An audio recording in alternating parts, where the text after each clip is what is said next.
welcome back to our YouTube channel. Let's talk about the case of EGTs. When should you be worried? Why you should have an EGT probe? And what to look for, when to be concerned, when to back out of it. We get calls every day. Wanted to make a video so we could talk to folks about it, share some information, some inside stuff.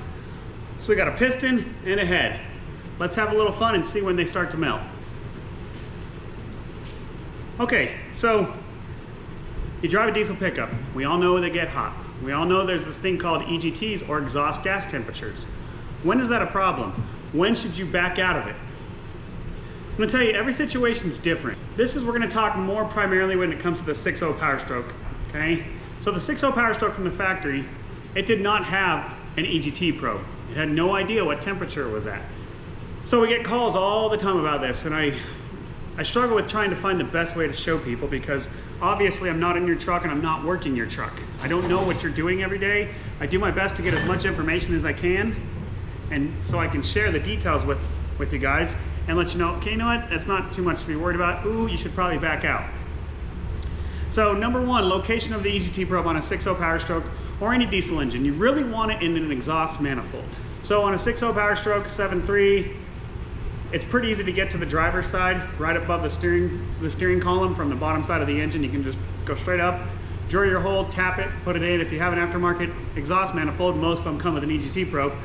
On a Cummins and a Duramax, kind of the same. It's not too hard to get to on the Cummins. Of course, it's on the passenger side, and you can usually get to right near the turbo or in that the turbo mount location pretty dang easily. On the Duramaxes, man, which side's gonna be easier? Them are a pain in the butt no matter what. I'm gonna think that pulling the inner fender well on the passenger side and drilling and tapping right there is probably gonna be the easiest. Really? Yeah, I think so, because you got so much on the passenger side. So that's location that you wanna do. You really want it in the exhaust manifold. True race trucks that are just hardcore driven at the race cars, race trucks that are at the track constantly, they have an EGT probe for each cylinder. You want to know what each cylinder is doing, and you have it as close to the cylinder head to exhaust manifold mounting point is where you have that. Day-to-day driven trucks, you really don't need that. Yes, if you have a V8, it's not a bad idea to put 2 EGT probes in, one on each bank. So that way you can see which bank is doing what. Is it needed? Probably not, okay? That being said, it's not a bad idea. But let's move past that. What temps do you need to worry about? Well, this is literally up for debate everywhere. You're gonna hear things across the globe when it comes to this, okay? In newer trucks, they have an EGT probe built in them, okay?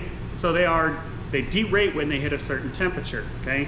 In your older trucks, they don't derate based on temperature, based on exhaust gas temperature. They derate based off of engine oil temp, engine coolant temp, things like that. So you're cruising down the highway in your stock truck. You're towing 12,000 pounds, kind of what the 6.0 is rated for, most of them in that range. Some of you might go a little higher. Yes, they can do it. I'm not the guy that's saying you're allowed to do that. You're cruising down the highway, you're seeing 900 to 1100 degrees, 65 to 75, depending on gear ratio, tire size.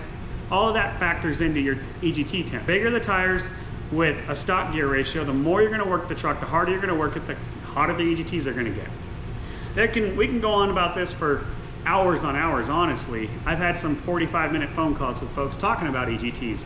Come to find out, one of the biggest factors is they're running stock 373s or 331s with 38s, 40s, 42s, and their EGTs are through the roof.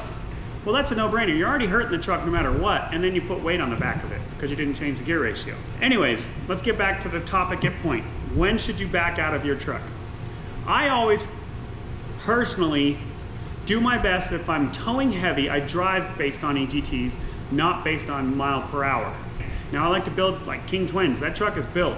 I can pretty much set the cruise at 80 miles an hour and tow 15, 20,000 pounds behind that truck and not even look at the EGT gauge. I've learned that over time of driving to know what that truck is safe with.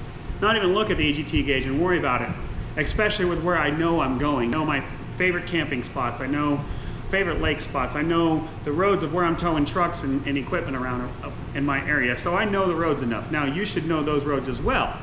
But if you don't have an EGT gauge, you don't have an idea what your truck is doing. You put an EGT gauge on, you kind of got to learn. You got to learn how to drive by EGT. For me personally, it's all based on the load, the hill in front of me, and what I'm doing. It's not one specific temp that you must back out of it. For instance, our friends over at KC Turbos, how much EGTs do you think their truck sees going down the track?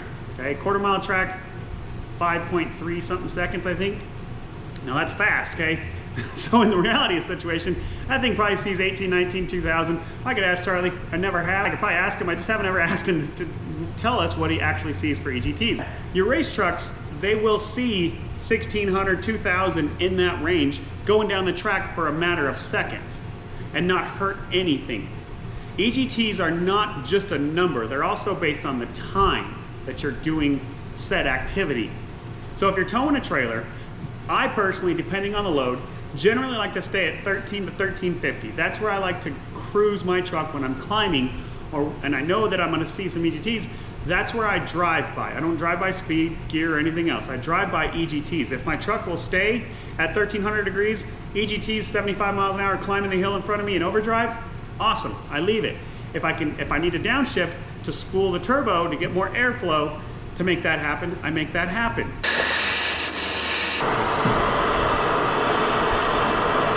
So we're going to add a little bit more heat just to make sure that we have plenty of heat here. We're just trying to help this thing. I mean, this propane burns probably around, I want to say 600 to 800 degrees. So anyways, my whole point in this was to show you guys what the inside of the truck looks like when you say you have 800 to 900 degree EGTs going on. We're starting to smoke at the valve port here. Took a little bit. Yes, the plasma torch would have probably been better for this. Or an actual torch. I don't have one here with me right now. Let's see. I got a welder. Anyways, I don't know the exact specs off the top of my head of every single metal, but I know that steel starts to melt around 2200 degrees. I think that's when you burn through it. It starts to melt like 1700, 1800 degrees. Okay? So, when it comes to EGTs, as you can see, I've got about 800, 900 degrees sitting here.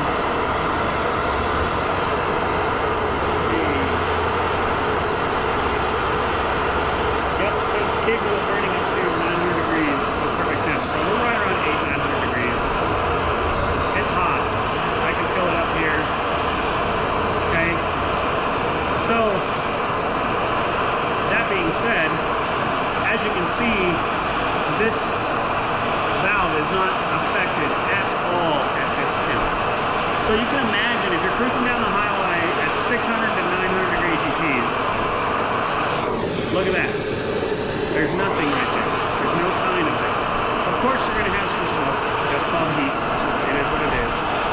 But the whole point of this is to demonstrate what happens when you put temperature there. So I wanted to showcase that.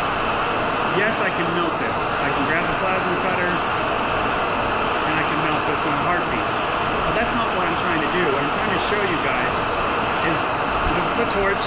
It's designed to heat metal for rusty bolts and in other applications with added oxygen, it's designed to cut metal.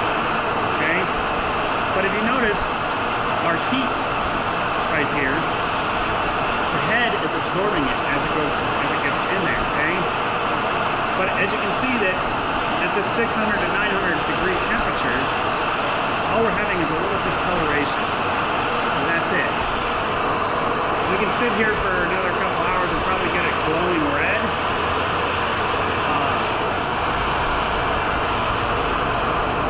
Don't know if I have time for that, but you can see there what it looks like. Now this is obviously a used head. It's been through the ringer a few times.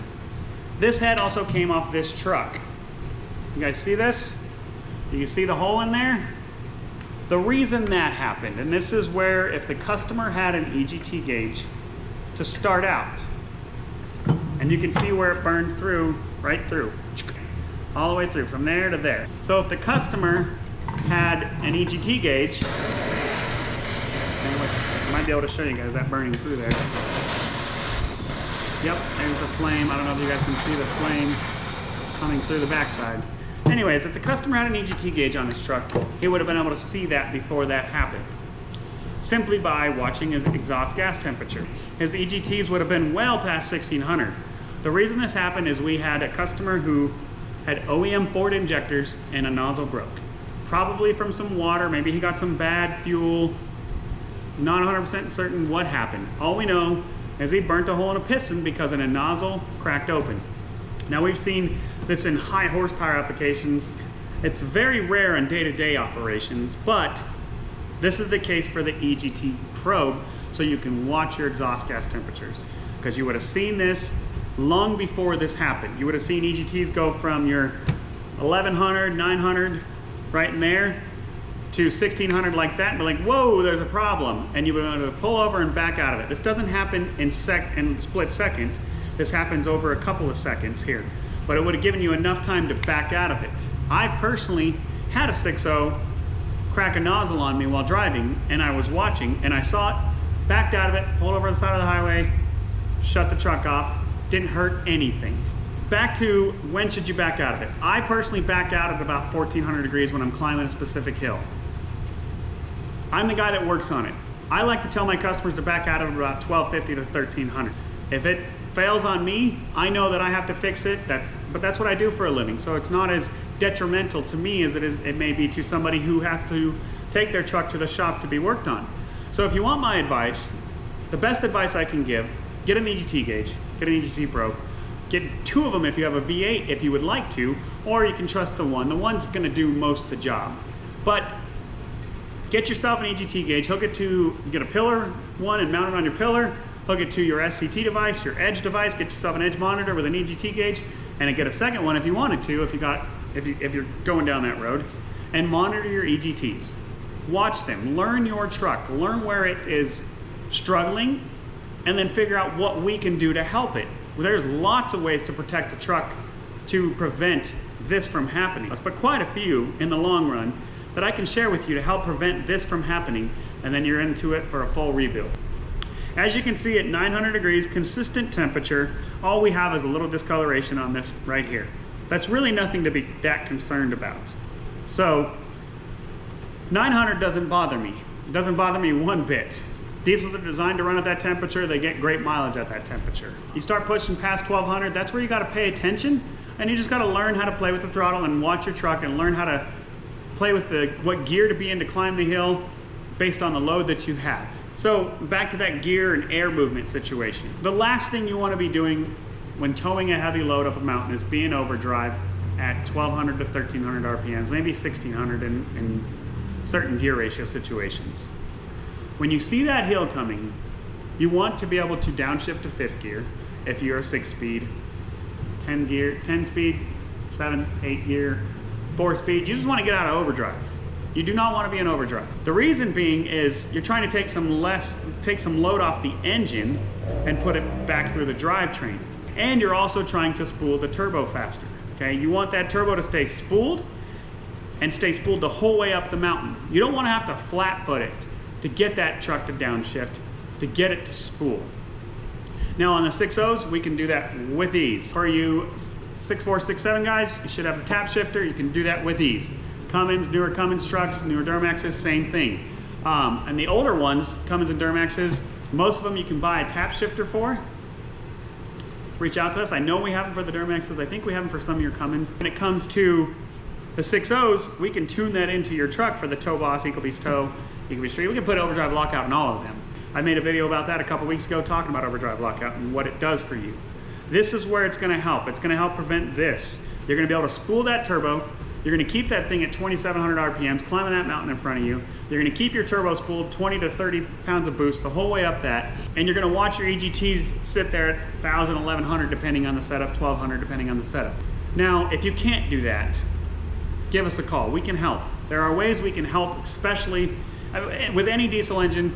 We've been through a lot of them. We've built a lot of them. We have a lot of experience, and we can help you figure out a way to cut some EGTs to help you tow more reliably. Because let's be honest, as much as we all want a race truck, the grand majority of everybody out there bought their diesel pickup to tow their camper, to tow their boat, to go down the highway, towing their They're toys, they're construction equipment, going camping with a family, going on a road trip, going to the job site. That's what you bought this for, and you need it to be reliable while towing. We can help you get an EGT probe in that so you can watch it, and then we can help you dial in where you want to be at while driving down the highway towing what you're towing. Number two, if you have an EGT problem, we can help you diagnose why and what it's gonna take to fix it.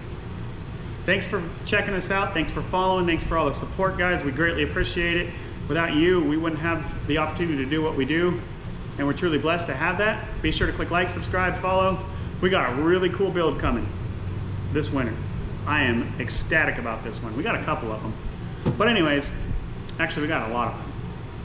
Be sure to click like, subscribe, follow, share it with your friends, because we got an any level lift. We got a 16-inch lifted 6.0. We got an airbag 70 F100 that we're gonna do. We're gonna lower an LS swap, a 75 Chevy. So those are just a few of them. We got a compounded, we're gonna compound our rollback and build that to be the ultimate tow pig for towing show trucks to the shows that we go to. So we got a lot of fun this winter playing. So be sure to click like, subscribe, follow, share the channel with your buddies, get some information, see some really cool builds, have some fun, and be sure to drink Kona. Kona, if you're watching this, I deserve a sponsorship. I'll take a case of this or a couple cases of this.